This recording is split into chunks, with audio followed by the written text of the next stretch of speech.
네, 이번에 영상 촬영한 게 음성이 하나도 녹음이 안 돼가지고 이거 지금 후시 녹음하고 있는 중이거든요. 그래서 일단은 지금 싱크가 맞지 않더라도 내용이 쉬운 내용이기 때문에 마지막 2차 함수식 구하는 방법에 대해서 우리 설명하는 부분 선생님 녹음으로 진행하도록 하겠습니다. 네, 여러분들 교재 151페이지에 2차 함수식 구하는 방법에 대해서 마지막 파트 지금 설명하는 부분이고요. 이 2차 함수 마지막 파트는 2차 함수식을 작성하는 방법에 대해서 공부를 하도록 하겠습니다. 일단 여러분들 보시면 지금 우리가 이차함수라고 하는 함수의 구조가 기본형, 그리고 표준형, 그리고 일반형 이렇게 세 가지로 구성이 되어 있잖아요. 그렇죠? 그래서 우리가 요 세 가지에 대해서 다시 한번 복습을 해보고 나서 이차함수식 작성을 어떻게 하는 것인지 보도록 하겠습니다. 네. 첫 번째는 기본형에 대한 내용이에요. 그래서 우리 y는 ax 제곱의 형태로 이차함수 기본형을 확인을 했었고, 이 이차함수 기본형을 토대로 포물선의 그래프가 어떻게 그려지는지 확인을 했습니다. 기본형을 평행이동하여서 x축의 방향으로 p만큼, y축의 방향으로 q만큼 이렇게 평행이동했을 때 나오는 식을 표준형이다 라고 얘기를 했었고, 표준형의 식을 전개해서 정리하였더니 이차함수 그래프의 일반형의 식을 만날 수 있었다. 일반적으로 이차함수 그래프에 대한 내용은 이차함수 일반형으로 문제를 풀지 않고 완전 제곱식의 성질을 이용해서 다 표준형으로 바꿔서 문제를 풀어야 된다라고 여러분들한테 강조를 했었고, 그 이차함수식의 표준형이 만들어졌을 때에 이 표준형의 식을 통해서 어떤 것을 알 수 있었는지 한 번 더 짚고 넘어가도록 해볼게요. 자, 저 식을 통해서 우리 꼭지점의 좌표가 P, Q라는 것을 알 수 있었고, 그것이 축의 방정식의 x는 p라는 것 또한 확인을 할 수 있었습니다. 근데 이차함수 그래프에서 선생님이 중요한 부분이 바로 축이라고 얘기를 했었고, 이 축에 대해서 항상 대칭성을 갖고 있다라고 설명을 했었죠. 그죠? 그래서 축을 기점으로 폭에 이어진 정도가 똑같다라고까지 강조를 했었습니다. 그럼 일반형으로 풀 수 있는 유형은 지난 시간에 몇 가지를 다뤄서 공부를 하긴 했었는데, 그 유형을 제외하고는 전부 다 표준형으로 만들어서 문제를 풀어야 된다는 거 다시 한번 강조합니다. 그럼 일반형을 통해서 구할 수 있는 유형은 x 절편의 값을 구할 때, 다시 말해서 x축과 만나는 점을 구할 때 2차 방정식의 모양을 만들어야 되므로 일반형으로 문제를 푸는 것이 편하다 라고 설명을 했었고요. 두 번째 유형은 어떤 것이었냐면 축의 방정식을 일반형의 식을 통해서 곧바로 구할 수 있는 공식이 있었다. 이 공식은 외워두면 좋다라고 설명을 했었습니다. 자, 세 번째는 y절편이라고 하는 값을 단번에 알 수 있었다고 설명을 했었죠. x자리에 0을 대입하게 되면 c라고 하는 값밖에 나타나지 않기 때문에 c의 값이 바로 y절편을 의미하는 것이다. 이렇게 우리 공부를 했었습니다. 지금 선생님의 입모양과 지금 소리가 들리는 부분이 맞지 않아서 여러분들이 좀 혼란스러울 수도 있지만, 우리 문제 풀 때에 여러분들 책을 보시면 되는 것이고, 앞에서 2차 함수 부분 열심히 배웠으니까 별로 그렇게 어렵다고 느끼지 않았으면 좋겠습니다. 자, 교재 1번이고요. 꼭지점의 좌표가 마이너스 3, 마이너스 1이라고 주었고, 그 꼭지점의 좌표 포함하여서 마이너스 5, 15를 지나는 포물선의 그래프를 주었습니다. 그래서 이 2차 함수식을 구하세요 라는 문항이었거든요.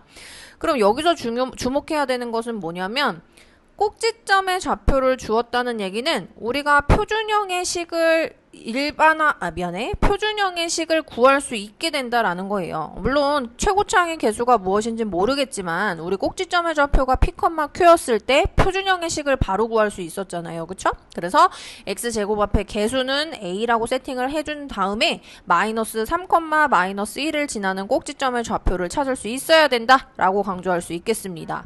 그럼 저 식을 만들었을 때 얘들아, 우리가 a 값을 구하기 위해서는 문제 마지막에 마이너스 5, 15를 지난다 라고 얘기를 해준다고요. 그래서 우리가 어떤 점을 지난다 라고 하면 그 식에 대입을 해서 등식이 성립합니다 라고 얘기해야 된다고 했기 때문에 우리 마이너스 5, 15를 각각 x와 y에 대입을 해보도록 하겠습니다. 그럼 지금 대입을 하게 되면 A 값이 나오지, 그치? A 값이 4라는 게 나왔고 A 자리에 4를 집어넣게 되면 문제에서도 표준형의 식처럼 나타내줘 라고 얘기했기 때문에 y는 4에 x 플러스 3제곱 마이너스 1이라고 하는 식을 찾을 수 있게 된다 라는 얘기가 되겠습니다. 그래서 얘들아, 제일 중요한 게 뭐냐면 꼭지점 좌표가 문제에서 줬어? 그럼 얘는 무조건 표준형의 식을 먼저 세울 수 있어야 된다. 다만 최고차항 계수를 언급하지 않았던 유형들은 그것을 미지수, 또 다른 A라든지 뭐 다른 미지수를 사용해서 식을 세팅할 수 있어야 된다. 요거 다시 한번 강조합니다. 자, 다음으로 넘어가서 이번엔 2번을 가볼 건데요. 2번은 어떤 유형이냐면 축을 언급해주는 내용이에요. 그래서 축의 방정식이 x는 4라고 주었고요. 두 점의 좌표를 줍니다. 지나는 두 점의 좌표를 주는데 하나가 2,3이었고 하나가 3,-3이었어요. 자, 그러면 축의 방정식을 줬다는 것은 얘들아, 표준형의 식을 세울 수 있어야 된다 라는 말과 똑같은 거야. 방금 전에 이제 선생님이 육성으로 녹음하기 전에 나와 있는 제스처를 봐보면 축의 방정식이 x는 4였기 때문에 표준형의 식으로 문제를 풀어야 된다라고 강조를 했던 부분이었던 것 같아요. 그래서 y는 a에 축의 방정식 x는 4였으니까 x-4의 제곱 그리고 q라고 쓸 수 있어야 됩니다. 자, 그럼 이때 미지수 a랑 q 두 개가 보이고 우리 두 개를 가지고서 문제를 풀어야 되는 것이기 때문에 관계식 두 개를 준다는 게 눈에 보이죠. 누구요? 2,3과 3,-3을 지난다 라는 거예요. 그쵸? 그래서 2,3과 3,-3을 각각 대입하게 되면 얘들아, 관계식이 두 개가 생깁니다. 그래서 y자리에 3 집어넣고 x자리에 2 집어넣어서 4a 플러스 q라고 하는 첫 번째 관계식을 찾을 수가 있고요. 두 번째 관계식 갑니다. 3,-3을 지나는 거잖아. 그치? 그래서 마이너스 3 집어넣고 x자리에 3 집어넣었을 때, 그렇지. 그래서 a 플러스 q가 되게 하는 두 번째 관계식을 확인할 수 있습니다. 그럼 얘들아, 미지수가 두 개니까 우리가 저 두 개의 관계식을 찾았어. 그럼 이제 무슨 짓을 해야 될까요? 그래서 연립해서 문제를 풀어야 된다 라고 지금 선생님이 설명을 하고 있는 것 같아. 그래서 두 개의 식을 연립하여서 무슨 짓을 해봐야 되냐면 선생님은 일단 뺄셈을 진행할 겁니다. 그래서 위의 식에서 밑의 식을 뺄셈을 해볼게요. 그래서 q랑 q가 지워지고요. 6이 나오죠? 그리고 3a가 나옵니다. 그럼 a 값이 2라는 것을 알 수가 있겠죠. 그럼 a만 구하고 끝이 아니라 우리 q의 좌표도 구해야 되기 때문에 둘 중에 쉬워 보이는 식에 대입하게 되면 q의 좌표가 값이 마이너스 5라는 게 나오죠. 자, 2번 또한 마찬가지로 표준형의 꼴로 나타내줘 라고 얘기했으니까 a 자리에 2 집어넣어서 순서대로 q 자리에 마이너스 5 집어넣고 저렇게 마무리를 하시면 되겠다 라는 겁니다. 자, 이번엔 세 번째 유형인데 얘들아, 이 세 번째 유형을 하기 전에 지금 강조를 하고 있는 것 같아. 꼭지점의 좌표랑 축의 방정식을 문제에서 준다면 이것은 무조건 표준형의 식에다가 대입하여서 문제를 헤쳐나가야 된다. 그러니까 문제를 해결해 나가야 된다라는 걸 다시 한번 강조하고 있는 것 같아요. 왜냐면 표준형의 식을 통해서 꼭지점의 좌표도 바로 구할 수 있고 축의 방정식도 바로 구할 수 있지 않습니까? 그쵸? 그래서 우리가 요걸 선생님이 다시 한번 강조를 하는 것 같고요. 자, 이번에 3번 문항 가보도록 할게요. 얘들아, 이 문항은 일반형의 식으로 나와 있을 때 풀 수 있는 문항인데요. 이게 뭐냐? 세 점, 지나는 세 점의 좌표를 주어질 경우, 지나는 세 점의 좌표가 주어진 경우에 대해서 얘기할 수 있는데, 요 지나는 세 점의 좌표가 나와 있을 때에는 일반형의 식을 이용해서 반드시 문제를 풉니다. 물론 표준형의 식에다가 대입해서 문제를 풀 수도 있지만 이 표준형에 대해서 대입해서 문제를 풀게 되면 우리가 어떻게 접근을 해야 되냐면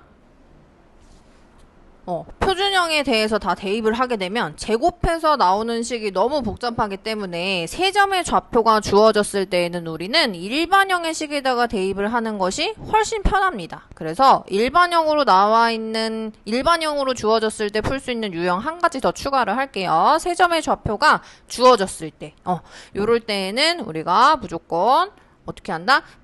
미지수를 다 전개해서 문제 푸는 게 불편하기 때문에 일반형의 식에다가 다 대입을 하여서 문제를 푸는 것이 훨씬 더 편하다. 이제 이렇게 강조를 합니다. 자, 그럼 이제 순서대로 대입을 해볼 건데 일단 0,4라고 하는 점의 좌표가 보여서 y절편 즉 c의 값이 4였구나 라는 것을 바로 확인을 할 수가 있게 돼요. 자, 그럼 c자리에 4가 이미 들어가게 될 거고 마이너스 1,9와 1,1이라고 하는 점을 각각 대입을 하여서 얘들아 두 개의 미지수를 갖고 있는 관계식을 찾을 수 있게 됩니다. 그쵸? 정리해서 a-b는 5라고 하는 식을 선생님이 지금 찾은 거고 1,1을 대입하였을 때 마찬가지예요. y자리에 1을 대입하게 되고 a 더하기 b 그리고 c자리에 4까지 대입하여서 두 번째 관계식을 확인할 수 있게 됩니다. a 더하기 b는 마이너스 3이라고 하는 식이요. 자, 그렇다면 얘들아 두 개의 식이 나와 있으니까 이 두 개의 식을 가지고 a와 b를 찾아야지만 완벽한 2차 함수식을 찾을 수 있는 거잖아. 그치? 그래서 이 두 개를 선생님은 가감법을 진행해 보도록 하겠습니다. 자, 그래서 각각의 b들을 덧셈하여 없애버리고 2a는 2라고 하는 값, a가 1이라고 하는 거 찾을 수 있게 됩니다. 따라서 a 자리에 1을 집어넣게 되면 그쵸, 우리 b도 구해야 되네, 그지? 그래서 일단 x제곱 찾으시고 a 자리에 1 집어넣었을 때 b의 값이 얼마라는 거 알 수 있어? 마이너스 4라는 거 알 수 있어. 그래서 b 자리에 마이너스 4 집어넣어서 c의 값이 그렇죠. 요렇게 일반적으로 일반형으로 식 나타내줘 라고 얘기했기 때문에 얘들아 일반형의 식으로 정리를 해서 y는 x제곱 마이너스 4x 플러스 4라고 하는 식 찾을 수 있게 됩니다. 자, 네 번째 유형은 어떤 유형이냐면요. x축과 만나는 두 점의 좌표를 줍니다. 다시 말해서 x절편을 준다는 얘기지. 그럼 얘들아 x절편 하면 머릿속에 떠올려야 되는 식이 뭐냐면 물론 일반형의 식도 맞아요. 일반형으로 문제를 풀잖아요. 그죠? 그래서 지금 만나는 점이다, x절편이다 라고 한번 다시 강조를 하는 것이고 x축과 만나는 점을 이용하기 위해서는 다시 한번 어떤 식의 형태를 써야 되느냐? 그렇지. 저렇게 2차 방정식의 형태가 나와야 된다라는 거 다시 한번 강조합니다.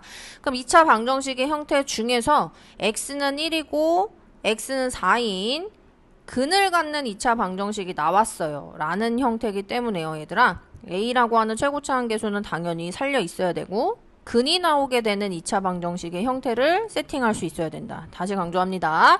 근이 나와야 되는 인수분해가 되는 2차 방정식의 형태가 만들어져야 된다. 요거 다시 한번 강조할게요. 그래서 x에 1을 집어넣었을 때 등식 성립하는 식, x에 4 집어넣었을 때 등식 성립하는 식 요렇게 우리가 세팅을 해놓고 a 값을 구하면 되는 것인데 이럴 때는 문제에서 a값을 구하기 위한 조건 하나를 더 줘요. 어떤 걸 주냐면 3,-2를 지난다 라는 형태를 또 줍니다. 그죠? 지금 이제 계속 대입했을 때 0이 되게 하는 즉 인수분해 되는 식을 만들어야 돼 라는 걸 강조한 거고 그 다음 a값을 구하기 위해서 3,-2를 지난다 라고 지금 얘기하고 있는 거예요. 그죠? 자, 그래서 3,-2를 지나니까 그걸 대입을 해볼 거다. 그래서 x자리에 3을 대입했을 때 a 곱하기 2 곱하기 마이너스 1 요렇게 나올 거예요. 근데 그게 마이너스 2까지 결과가 나와야 됩니다. 그럼 우리 a좌표 a 값이 뭐가 나오나요? 1 나오는 게 보이죠, 그죠? 그래서 a 자리에 1을 넣게 된 순간 y는 x-1, x-4로 인수분해된 2차 함수식의 형태를 찾을 수 있게 되는데 우리 저 모양은 2차 함수 모양이 없어. 기본형도 아니고 표준형도 아니고 일분형도 아니잖아, 그치?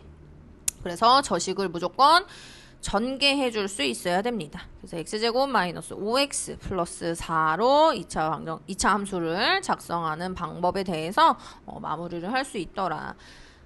선생님 지금 후시녹음을 하는 거라서 사실 이번 영상을 빨리 올리는 게 맞나라는 생각이 좀 들기는 한데 2차 함수 부분 매우 중요한 것도 맞지만 요 마지막 파트는 사실은 그동안 많은 문제를 풀고서 적용을 많이 해봤기 때문에 지금 선생님이 말하는 말들과 내가 식을 작성하는 화면에 대한 부분만 여러분들이 정확하게 체크를 한다면 별로 어렵지 않게 마무리할 수 있었을 것 같습니다.